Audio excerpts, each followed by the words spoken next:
By the time I received Elisa's message, I had already moved into the apartment arranged by the company. The admin assistant who came to pick me up was named Lisa. She had a neat ponytail and didn't stop talking the whole way. Marco, our place may not be as bustling as Beijing, but life here moves at a slower pace. It's comfortable to live in. Across from you is Mario from the RD department. And next door is Daisy from the testing team. They're all easygoing people. As she helped me swipe open the door, she added, "Oh right, the breakfast shop downstairs has amazing pan-fried buns. You should try them tomorrow morning." The room wasn't big, but it was very tidy. The window faced an osmanthus tree, its branches almost stretching into the room. I stood by the window, looking at the unfamiliar street outside. Suddenly, something that had been tightly wound inside me for a long time began to slowly loosen. Then my phone rang. I swiped the screen open and saw a red notification on Elisa's profile. Her profile picture was still the selfie we took last winter while skiing in Chongli, both of us bundled up like dumplings, flashing peace signs at the camera, the tips of our noses red from the cold. "Marco, why didn't you go report to President Zach today?" "I already spoke to him." "You can just go next week, the project team has been arranged. Reply when you see this." "Are you being stubborn again?" The last message came 20 minutes later, the tone noticeably colder. "Pick up the phone. I've got a lot going on. I don't have time to play hide and seek with you." Chapter 1. I didn't reply. After a while, she called directly. The ringtone sounded especially harsh in the quiet room. I answered, but didn't speak first. On the other end, Elisa's voice carried her usual slightly rising tone at the end of sentences, the kind she used when she believed she was in control of the situation. I knew it all too well. Finally picked up. "I turned down that Violet project for you. It's not suitable. I've secured a spot for you with President Zach. Just go next week." She spoke quickly, like she was checking off a task. In the background, someone called out, "Sister Elisa," and she responded briefly before continuing. "Did you hear me? Don't drag your feet." "No need," I said. "What?" I said. "No need." There was a 2-second pause on the other end. Her voice picked up a hint of impatience. "What do you mean?" I hung up. My phone immediately started vibrating non-stop. Her messages came in like a barrage. "Explain yourself, Marco. Don't throw a tantrum. Peter's onboarding is already giving me a headache. Don't make things worse right now. Pick up the phone. If you don't answer again, then we're done." I stared at the words, "We're done," my thumb hovering over the screen. Outside, the osmanthus tree rustled in the evening breeze. People downstairs were laughing loudly, and somewhere in the distance, faint guitar music drifted through the air. This small city was lively in its own way, and I sat alone in a strange room, staring at those words on my phone, suddenly finding it all a bit amusing. So, in her mind, we weren't over yet. Chapter 2. The year Elisa and I met. She was 11, and I was 10. Our families had been close for generations. Our grandfathers had fought side by side in the same unit. During holidays and festivals, the two families would always gather for meals. The adults would drink and chat at the table, while we kids entertained ourselves in the yard. I remember the first time I saw her, it was in her backyard. That winter, Beijing had a heavy snowfall. I was crouching alone in the yard, building a snowman, when she appeared behind me at some point. She was wearing a red down jacket, hands on her hips, scrutinizing my work with a critical gaze.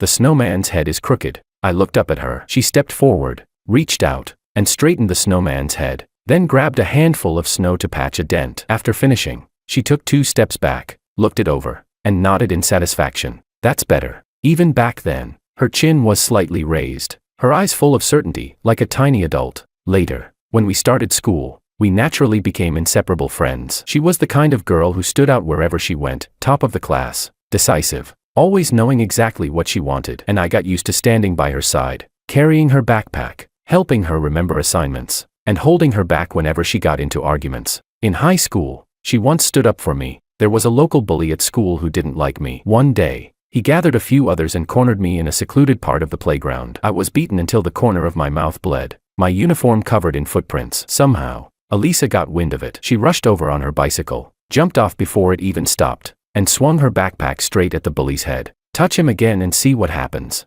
Her voice was sharp and loud, her eyes burning with fury. The bully and his group were scared off by her. She crouched down to look at my injuries, muttering curses under her breath while gently wiping the blood from my face with a tissue. "Why are you such a coward?" she said, her eyes reddening. "If anyone bullies you again, tell me." It was from the day on that I began to feel she was different from everyone else. In the spring of our senior year, we got together. Calling it getting together might be a stretch. There was no formal confession. One day after school, she was walking ahead of me when she suddenly stopped, turned around, and the setting sun gilded her silhouette in gold. "Marco," she said, "do you want to go to the same university as me?"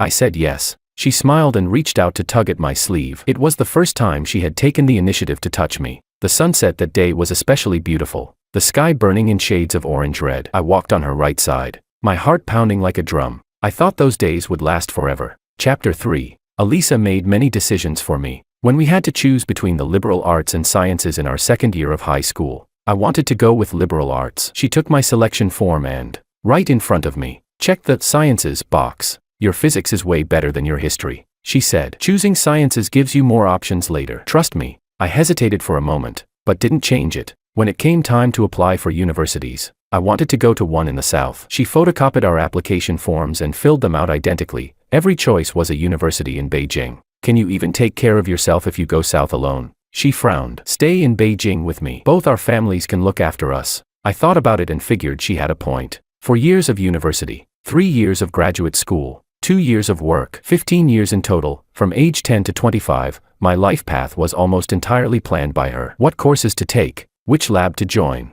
which company to work for after graduation, which neighborhood to live in, even which restaurant to go to on weekends. I had never thought there was anything wrong with that. She was so smart, so capable, so certain she was always right, and I had grown used to living within her plans, like a satellite set on a fixed orbit, revolving around her like she was the sun. Occasionally, I would raise objections, but every time, she would say, "Marco, would I ever harm you?" That sentence was like a spell. Every time she said it, I swallowed whatever I had been about to say. Until 3 months ago. Chapter 4. I received that email on a Tuesday afternoon. The sender was the admissions secretary from the Max Planck Institute in Germany. The wording was polite. It said the committee had been impressed with my research proposal, but due to unforeseen procedural issues in the recommendation process, my application materials had not been fully received before the deadline. Therefore, they regretted to inform me that I could not proceed to the next round of evaluation. I read it 3 times before I was sure I hadn't misunderstood. I had prepared for this program for 2 full years. Starting from the second year of my master's, I had been working on a project tailored specifically to a research direction at the Max Planck Institute. I had published papers, gained my advisor's support, and even contacted the head of the research group there in advance. He had expressed clear interest in my work. The most critical part of my application was Professor Morrow's recommendation letter. Morrow was a leading authority in the field domestically and had been Elisa's advisor during her graduate studies. She had made the connection for me, allowing me to work under Professor Morrow for a summer. The old professor had been very pleased with my performance and personally promised to write me a strong and influential recommendation letter. I called the admissions office at the Max Planck Institute. A woman answered, explaining in English with a German accent, "Mr. Marco, one of your core recommendation letters was withdrawn by the recommender on the day of the deadline. According to our policy, incomplete applications cannot enter the evaluation process. I'm very sorry. Withdrawn." That single word felt like a bucket of ice water poured over my head. That evening, I went to Professor Morrow's office. He was grading papers. When he saw me walk in, he took off his reading glasses and remained silent for a long moment. "Marco," he sighed, "it's not that I didn't want to help you." Elisa came to speak with me, at length. She said your heart condition isn't strong, and the high-intensity work there might be too much for your body. She also said your families are discussing an engagement, and that a long-distance relationship wouldn't be sustainable. He picked up his teacup, then set it down again. I thought, this was something the two of you had already discussed. I stood there, suddenly feeling that the office lights were unbearably harsh. "When did she come to see you?" "Sometime in mid-June, I think." That girl said a lot. Her eyes were even red. "She seemed genuinely worried about you." Professor Morrow looked at me, his tone apologetic. "Marco, I handled this poorly. I should have asked you first." Mid-June. I remembered those days. Elisa had said she was on a business trip to Shanghai for an academic conference. When she called me every day, her tone was completely normal. She asked if I wanted anything from Shanghai, said she'd bring me back some salted egg yolk pastries. She never mentioned the recommendation letter. Not a single word. Chapter 5. After leaving Professor Morrow's office, I didn't go home. I walked around the school track for a long time, until all the streetlights came on. Until the people out for a stroll gradually disappeared. The rubber track made a faint scraping sound under my feet, lap after lap, like an endless loop. My phone rang. It was Elisa. "Where are you?" "I bought salted egg yolk pastries. When are you coming back?" Her voice was light and cheerful. I could hear the TV in the background. She was probably curled up on the couch, snacking while waiting for me. "Soon," I said. After hanging up, I sat on a bench by the track for a while longer. The June night breeze drifted past, carrying the scent of early summer greenery. I suddenly thought of that moment in our senior year, when she tugged at my sleeve and said, "Do you want to go to the same university as me?" The sunset had lit up her face, her eyes shining. Back then, she had truly cared about me. By the time I got back to the apartment, it was almost 11. Sure enough, Elisa was curled up on the couch. The box of pastries lay open on the coffee table. An old movie was playing on the TV at low volume. When she saw me walk in, she lifted her chin slightly. Why so late? Had something to deal with. I changed into my slippers and walked over. Besides the pastries, there was her tablet on the table. A document was open on the screen, titled, Max Planck Institute Application Guide. Peter. My gaze paused on that name for a moment. Oh right, there's something I need to tell you, Elisa said, breaking a pastry in half and handing me one piece. I used Professor Morrow's recommendation letter for Peter. His qualifications are good enough, and there happened to be an opening at the Max Planck Institute. You're both on the same side, so it shouldn't be a big deal, right? Her tone was casual, as if she were commenting on the weather. I took the half pastry but didn't eat it. When did you decide this? Last month, when I went to Shanghai. I met with Professor Li while I was there and talked it over, she said, taking a bite, her words slightly muffled. I'm telling you, Peter hasn't had it easy. His parents are farmers back in his hometown. They've already done everything they can just to support him through grad school. This opportunity is really important to him, and it's not important to me. She looked up at me, as if she hadn't expected that question. Her brows knit slightly, that expression I had seen countless times, when she was trying to decide whether I was serious or just being emotional. Don't you still have other opportunities? My dad's connections. I spent 2 years preparing. I cut her off. My voice was quiet, but every word was clear. 2 years. Every paper, every set of data, every late night. With a single decision, you blocked my path, and then you handed that path to Peter. What do you mean? She put the pastry down, her expression shifting from confusion to displeasure. I did it for your own good. The head of that lab is known for being extremely demanding, over 80 working hours a week. Did you forget what happened in senior year? Senior year, 2 months before the college entrance exam, I collapsed in the classroom. At the hospital, I was diagnosed with viral myocarditis. It wasn't severe, but I needed rest. I spent half a month in the hospital. Elisa came to see me every day after school, helped me catch up on lessons, and brought me soup her mother had made. Back then, she sat by my hospital bed, her eyes red, saying, Marco, you scared me to death. I did have a history of myocarditis, but that was 6 years ago. Since then, my annual checkups had all been normal. Basketball, swimming, hiking, I'd never had any issues. I consulted a doctor, Elisa continued. People with myocarditis shouldn't stay in high-pressure environments for long periods. You wouldn't be able to handle the pace in Germany. You consulted a doctor. Did you ask me? Her expression froze for a split second. Did you ask me if I was willing? Did you ever ask what I wanted? Chapter 6. The living room fell silent. The old movie on TV was still playing. The male lead was chasing the female lead through the rain. The soundtrack was loud, making the silence feel even sharper. Elisa stood up and walked over to me. She was half a head shorter than me, so she had to tilt her face slightly upward to meet my eyes. Marco. Her tone softened. Stop this. I know you're angry, but I really thought this through. If you can't go to Germany, you can go somewhere else. Worst case, I can ask my dad. Elisa Lin. I said her full name. She froze, because I had never called her that. I called her Elisa, or jokingly, Boss Lin or Miss Lin. Since the day I met her at 11, I had never addressed her by her full name. Let's break up. The moment those words left my mouth, the air in the living room seemed to freeze. She looked at me, a flicker of panic flashing in her eyes, quickly replaced by disbelief. The corners of her lips even lifted slightly, as if she were waiting for me to say I was joking. Over this recommendation letter? Over this, Marco. She took a deep breath, as if holding something back. I've already explained it to you. I did it for your own good. If you can't go to Germany, then so be it. There are other paths. And you want to break up over this?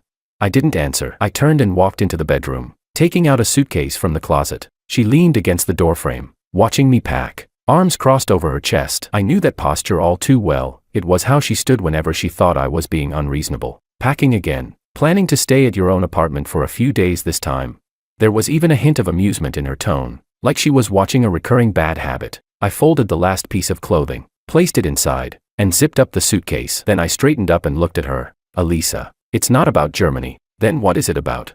Because from beginning to end, you never thought this was something you needed to discuss with me. Her frown deepened. In your eyes, my life is just a line in your planner. You can change it whenever you want, cut it whenever you want, and you're certain I'll accept everything. You never feel the need to ask me. I was doing it for my own good. I finished for her. You're always doing what's best for me. Choosing my track in high school, what's best for me. Filling out college applications, what's best for me. Picking my advisor, what's best for me. Finding me a job, what's best for me. And now, ruining my application, that's also what's best for me. I pulled up the handle of my suitcase. But have you ever thought about how I feel every time you do what's best for me?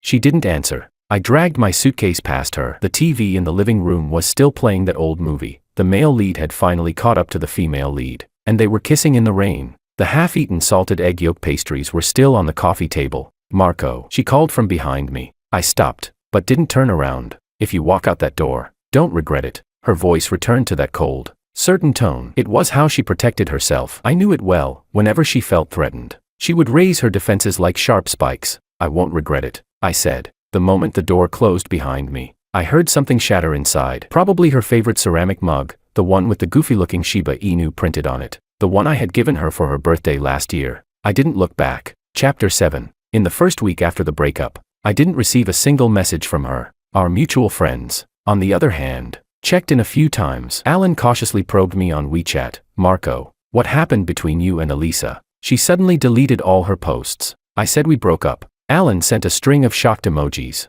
then asked, is this for real this time?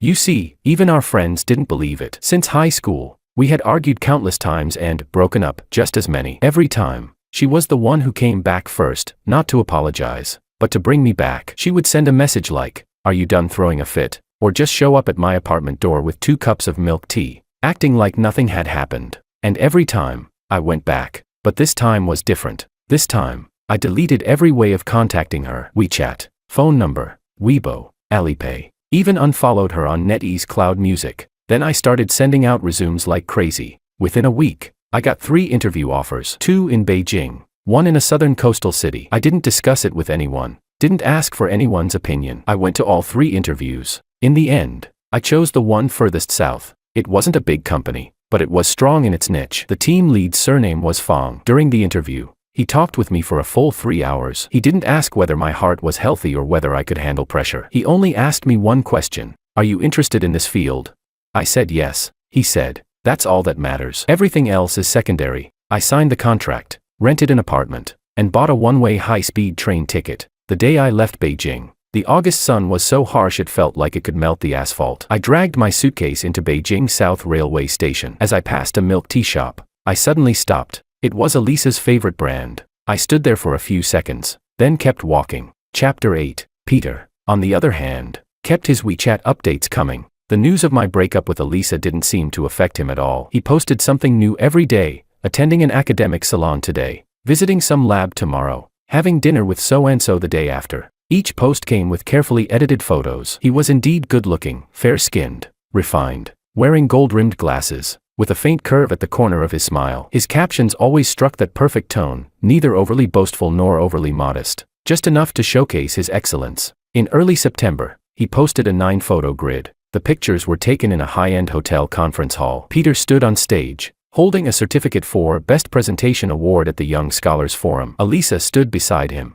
wearing a dark green suit dress, her hair neatly tied up, smiling with composed elegance. The caption read, from choosing the topic to finalizing the draft, every step was guided by Senior Elisa. Without you, there would be no me today. Grateful. Elisa liked the post and left a comment with a keep going emoji. What stung even more was the fountain pen in Peter's chest pocket. On the cap was an engraved letter, E. Elisa. Elisa. That pen was something I bought with my scholarship money in my sophomore year. I had saved up for an entire semester and searched all over Beijing to find that limited edition. The letter on the cap was based on a design I personally drew and had engraved. I gave it to her on her birthday. When she opened the box, her eyes lit up for a moment. Then she scolded me for wasting money. But the very next day, she started using that pen, and she had used it for years. Now it was clipped to Peter's pocket. I turned off my phone screen and set it aside. Alan, however, was far from calm. He sent me 7 or 8 screenshots in a row, all of Peter's WeChat posts, followed by a message. Marco, is this guy insane? Look at this one, September 2nd. He says, Senior Elisa said my research thinking is clearer than anyone she's ever seen. And this one, September 5th, Elisa took me to her favorite Japanese restaurant. Isn't that your go-to spot with Elisa? And this one is the worst, September 10th. He posted a picture of Elisa's apartment with the caption, Elisa's cat is really clingy with me. Isn't that the cat you two raised together? After reading through the screenshots, I replied, it's fine. Alan wasn't having it. What do you mean it's fine? What exactly happened between you two? And who the hell is this Peter? Peter was a junior under Elisa's advisor, a first-year graduate student, 3 years younger than us. The first time I met him was last autumn. Elisa had taken me to a group dinner with her research team. Peter sat in the corner, didn't talk much, but every time he spoke, he picked up the conversation just right. At the end of the night, he took the initiative to add both of us on WeChat, saying, "I hope to learn more from my seniors in the future." After that, he started appearing in our lives more and more frequently. Elisa said his family circumstances were difficult. His father had injured his back working at a construction site, and his mother farmed a small plot of land back home. He was the first person in his village to get into graduate school. His tuition came from student loans, and his living expenses from assisting his advisor with projects. "He's had it tough," she said, so she began helping him review papers, revise application materials, connect him with internship opportunities, and introduce him at academic events. On weekends, Peter often went to her apartment, saying he'd cook or clean for her, but really just staying for a good meal. Elisa always let him stay for dinner, sometimes even inviting me along. I had told her more than once to keep some distance. "What are you thinking?" She would always frown. "He's just a junior. It's not easy for him to be in Beijing alone. What's wrong with helping him?" I couldn't argue with her. Peter really knew how to behave. Every time he saw me, he would politely call me Marco, offer to help carry things, and insist on pouring tea at meals. Sometimes he would even message me on WeChat to ask about academic questions. His tone respectful and flawless, but I didn't like the way he looked at Elisa. That look was all too familiar to me, because many years ago, I used to look at her the same way. Chapter 9. By the third week in the new city, life had gradually fallen into place. The company wasn't big, but the atmosphere was great. My desk was by the window. When I looked up, I could see the mountains in the distance. The RD team had 7 people, all young. We ordered takeout together at noon and sometimes played basketball after work. Simon, in his early 40s, was a man who spoke in a calm, measured way. After reading my previous papers, he called me into his office and said, "This direction has a lot of potential. We may not have the resources of the big corporations, but we make up for it with freedom. Whatever you want to do, I'll give you the space." I said yes. No one was making decisions for me. No one was saying this is for your own good. It felt unfamiliar, but it also felt right. On Friday night, the department held a welcome dinner. Mario picked the place, a barbecue joint hidden deep in an alley. The signboard was blackened by smoke, but the skewers were genuinely excellent. After a few rounds of beer, everyone started talking more freely. "Marco, I heard from Simon you almost went to Germany." Daisy, who sat across from me, asked. She was from the testing team, wore her hair in a bun, and liked to gesture while talking. "Yeah, something came up. That's a shame." She sighed sincerely. "The Max Planck Institute, that's the kind of place I wouldn't even dare dream about." "It's fine. Things are good now." Mario came over with his glass. "Exactly. Now that you're here, you're one of us." "Marco, forget the past. From now on, we work together." Our glasses clinked together with a crisp sound. By the time we left, it was almost midnight. As we stepped out of the barbecue place, the night breeze carried the scent of osmanthus flowers. I took a deep breath and felt a long-lost lightness in my chest. Then my phone rang. Not my main phone, the other one, an old phone. After I changed my number, I kept the old one, but rarely turned it on. For some reason, I had tossed it into my bag before heading out today. The screen showed more than a dozen unread messages, all from the same number. "Marco, where did you go? Your landlord said you moved out. When did you terminate the lease? I asked your parents, they said they don't know where you are. Are you joking with me? Pick up, pick up, pick up." The last one was a voice message. I hesitated for a moment, then tapped it. Elisa's voice came through the speaker, carrying a kind of panic I had never heard from her before. "Marco, where are you? I'll come find you. Where are you?" The background was noisy, like a train station or an airport. Her voice was fragmented, almost as if it were being scattered by the wind. After listening, I put the phone back in my pocket. Daisy called out from ahead. "Marco, you coming?" "Mario got a designated driver. He can drop you off on the way." "Coming," I said. Chapter 10. The next day was Saturday. I woke up naturally. Sunlight streaming in just right. The shadow of the osmanthus tree swayed across the curtains with the breeze. After washing up, I decided to visit the nearby market. It had been 3 weeks since I came to this city, and I had been living on takeout and the company cafeteria. The kitchen in my apartment was small but fully equipped. It suddenly occurred to me that, a long time ago, I actually enjoyed cooking. Back then, Elisa and I had just moved in together. She didn't know how to cook. She could even burn scrambled eggs. I, on the other hand, liked being busy in the kitchen, chopping, seasoning, controlling the heat. Every step had its own steady rhythm. Every weekend, I would go grocery shopping and come back to cook 3 or 4 dishes. She was in charge of washing the dishes, though she never did it very thoroughly, and I often had to secretly rinse them again afterward. Her favorite was my sweet and sour ribs. Every time I made it, She could eat 2 full bowls of rice. Marco, she would say with her mouth full of ribs, words slightly slurred. If you ever lose your job, just open a restaurant. I'll support you every day. Then will you invest?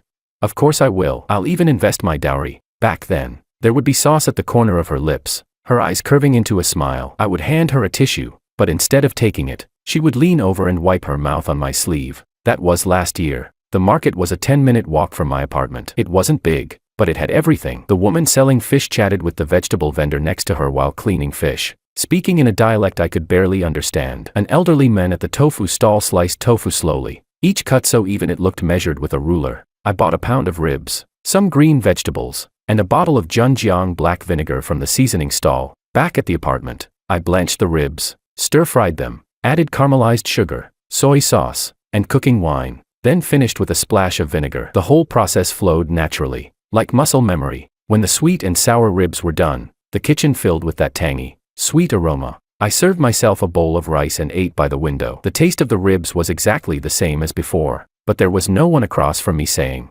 Marco, if you lose your job, go open a restaurant, and no one wiping sauce on my sleeve. I finished eating, washed the dishes, scrubbed the pan, then opened my laptop and started reviewing next week's work schedule. Life goes on. Chapter 11. By mid-October, the weather turned cooler, the osmanthus flowers had fallen all over the ground, and the sweet fragrance in the air gradually faded. People on the street started wearing long sleeves, and the morning and evening breeze carried a chill. During this time, Peter's WeChat updates became much quieter, probably because he had already enrolled successfully and no longer needed to maintain that carefully crafted persona. Occasionally, he would post something, usually photos from academic conferences, with simple captions and barely any comments. Alan said he didn't make it to the Max Planck Institute after all. The issue with the recommendation letter had been exposed, and the institute re-examined his application, finding procedural flaws. Serves him right, Alan said in a voice message. Things you steal, you'll have to pay for sooner or later. I didn't respond. On the second weekend of October,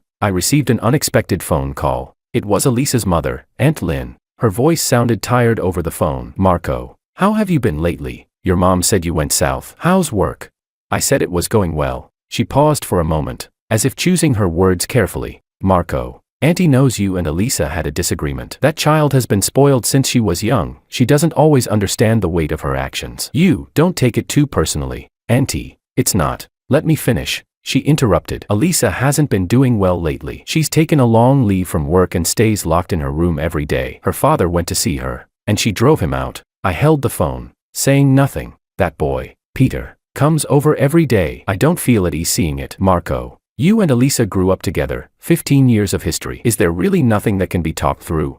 Auntie, some things lose their meaning once they're talked through. There was a long silence on the other end. Finally, she said, if you have time, give her a call. Just consider it a favor to me. After hanging up, I stood by the window for a long time. The osmanthus flowers were all gone, leaving only bare branches. Under the tree, an old man was walking his dog. The little dog chased its own tail in circles, never quite catching it. Chapter 12. I didn't call her, but she called me first. That night, around 10, I was reading a paper when the old phone in the drawer started vibrating. I didn't want to answer at first, but it kept buzzing. Even after it stopped, it rang again immediately. I picked up, without speaking. There was no sound on the other end either, just very faint breathing, as if afraid to disturb something. After a long while, her voice finally came through. Marco. Her voice was hoarse, not the kind from a cold, but the kind after crying. I knew it too well. When she cried as a child, her voice would sound just like this, slightly nasal, the ending trailing downward. You finally decided to answer. What do you want? Where are you? Down south. I know you're in the south. Which city?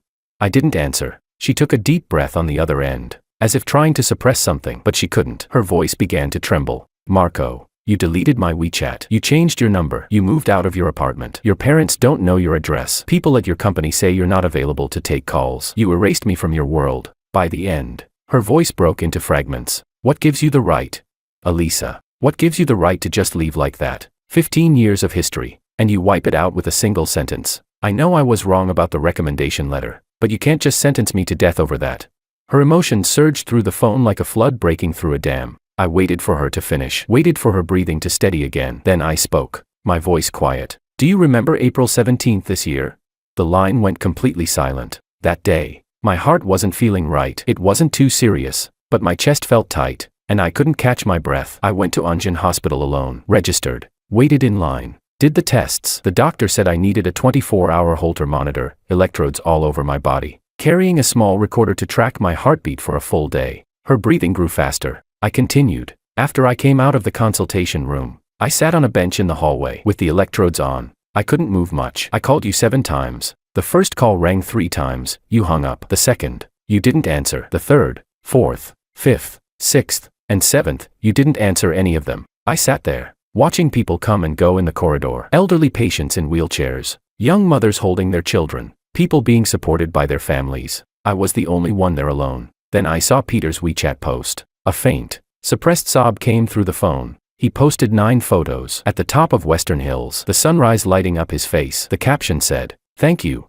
Elisa, for helping me fulfill my wish to see the sunrise at the place my mother always wanted to visit before she passed." In the photos, he was wearing your coat. I remembered that day clearly. By the time I left the hospital, it was already dark. April nights in Beijing were still cold. I pulled my coat tighter around me, the electrodes on my chest feeling icy, the small recorder in my pocket pressed against my thigh, letting out faint beeps from time to time. I stood outside the hospital for a long time, not knowing which direction to go. On my phone, Peter's post had many likes. Mutual friends commented, "So romantic." Elisa replied with a sun emoji. Chapter 13. In the end, I took a taxi back to my apartment. When I lay down on the bed, the small recorder on my chest made it impossible to sleep. I stared at the ceiling and thought of my second year of high school. That year, I broke my left arm playing basketball, a distal radius fracture. Elisa skipped her advanced class and ran all the way to find me. The doctor at the school clinic said I needed to go to Jishuidan Hospital for x-rays. Without hesitation, she picked up my backpack and helped me out of the school to get a taxi. In the cab, she held my hand the entire time, her palm damp with sweat. "Marco," she said, "from now on, your matters are my matters. I'll always put you first." Her eyes were red, but her tone was firm, like she was making a vow. "Elisa." I said her name into the phone. She was crying too hard to speak. "When did I become second place to you?" Her crying shifted from suppressed to completely breaking down. It wasn't the kind of crying born from grievance or anger. It sounded like something collapsing. Was it when Peter showed up? Or even earlier? I don't know. I continued, my tone calm, as if I were telling someone else's story. "You got used to planning my life, from high school to college to work. You got used to making decisions for me and then telling me it was for my own good. You got used to me being by your side, like air or water, but you stopped asking whether I wanted it. When was the last time you asked for my opinion? When was the last time you thought Marco's thoughts mattered too?" There was only the sound of her crying. It's not just about Germany, and it's not entirely about Peter either. It's because one day, I suddenly realized that what you needed was no longer me as a person. What you needed was a shadow that would never leave. One that would always stay where it was and wait for you to turn back. That day, after leaving the hospital, I passed by the noodle shop we used to go to. The owner recognized me and asked why I was alone. I said I might be alone from now on. He paused for a moment and asked, "The girl didn't come?" I just smiled and said nothing. "Elisa." I finished that bowl of noodles. The soup was very hot, so hot that it made my tears fall. On the other end, she completely broke down. Her sobs came through the phone, echoing in the deep night of this southern city. "I didn't know," her voice shattered into fragments. "I really didn't know you were at the hospital that day. Peter told me it was the 3rd anniversary of his mother's passing. Her biggest wish before she died was to see the sunrise at Western Hills. He said he didn't dare go alone." You just thought helping him was important." "I didn't. You thought helping him fulfill that wish was important. Just like you thought deciding my future for me was important. You're always thinking for others, in a way you believe is right. But you forgot to ask the person closest to you what he actually needs." There was a long silence. Her crying gradually subsided into intermittent sobs. "Marco." Her voice was so hoarse it was almost inaudible. "Give me one more chance. Let's start over. I've already asked Peter to move out." I took the pen back too. I explained everything to Professor Morrow. "Will you come back? I'll help you apply again. I'll go to Germany with you, wherever you want to go. I'll go with you." "No need, but I love you." Her voice was very soft, as if afraid of shattering something fragile. "I know," I said. "I loved you too." The moment the word "loved" left my lips, my heart suddenly became very calm, like a lake in late autumn, without a single ripple. "But Elisa, love isn't one person always making decisions while the other keeps compromising. Love is 2 people standing side by side, looking in the same direction. I'm tired. I don't want to be just a line in your planner anymore.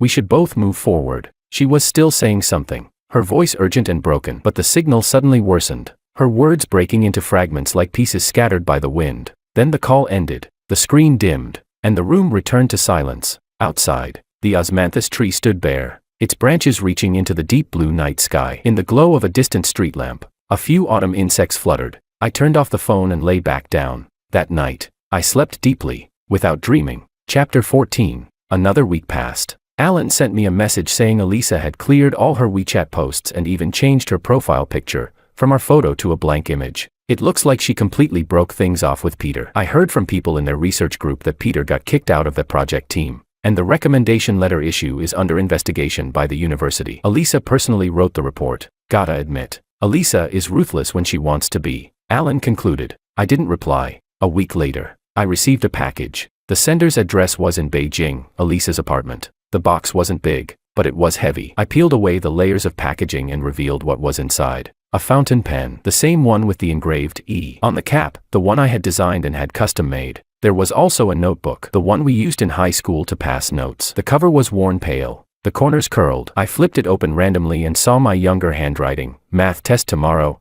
have you memorized the formulas? Below it was her reply. Messy and bold, worry about yourself. There was also a small badge, blue enamel, with the emblem of the Max Planck Society on it. A souvenir badge from the Max Planck Institute. I had no idea how she got it. And a letter. The paper was plain white A4, neatly folded. As I unfolded it, I caught a faint scent of gardenia. That was the smell of her laundry detergent. Her handwriting had matured compared to high school, but it still slanted slightly to the right. Marco, I'm sorry. I've owed you these words for a long time. The recommendation letter was the stupidest thing I've ever done in my life. At the time, I truly believed going to Germany would be too hard for you, that your heart wouldn't handle it. I was afraid you'd get sick, afraid you'd be alone there without anyone to take care of you. But I forgot something. I should have asked you first. I've always believed that as long as my intentions were good, whatever I did was right. Growing up, everyone said I was smart, decisive, and knew what I wanted. I got used to making decisions for others, used to everyone listening to me. I forgot that you're not everyone. You're Marco. You're the person I've known since I was 11. When everyone praised me, you were the only one who asked if I was tired. When I thought I was capable of anything, you were the one who reminded me that I'm still human, and I lost you. I asked someone to buy this badge in Germany. It was supposed to belong to you. I spent the whole night going through the notebook. Every page of your plans for the future had my name in it. You said you wanted to see the northern lights in Iceland with me, raise a golden retriever, buy a small house by the sea. You said you wanted to grow old with me. I'm the one who lost all of that. I'm returning the pen. It belongs to its original owner. I've applied for a visiting scholar program next year at Heidelberg University. Not because of you, but because I want to see the world for myself. You're right, I need to learn how to make decisions for my own life. Marco, I'm not asking for your forgiveness. I just want you to know that those 15 years were never just habit, compromise, or a line in a planner to me. They were real, every part of my youth, my whole growing up. I wish you a bright future. I folded the letter and put it back in the box. The pen felt cold and familiar in my hand. The engraved E on the cap reflected a faint glimmer under the light. I placed the pen in the deepest corner of my drawer. The notebook went onto the top shelf of the bookcase. I pinned the badge onto my backpack. Alan asked what my plans were. I said I was going to sign up for a German class over the weekend. German? You still want to go to Germany? I'll start with the language, I said. The rest can wait. The door to the Max Planck Institute was closed for now. But there's more than one path leading there. And this time, it's a path I chose myself. Outside, the osmanthus tree had shed all its flowers, but new buds had already begun to sprout. By next autumn, it would bloom golden once again. I opened my laptop and started looking at German course registrations. There was still a long road ahead, and for the first time, I was finally walking it on my own.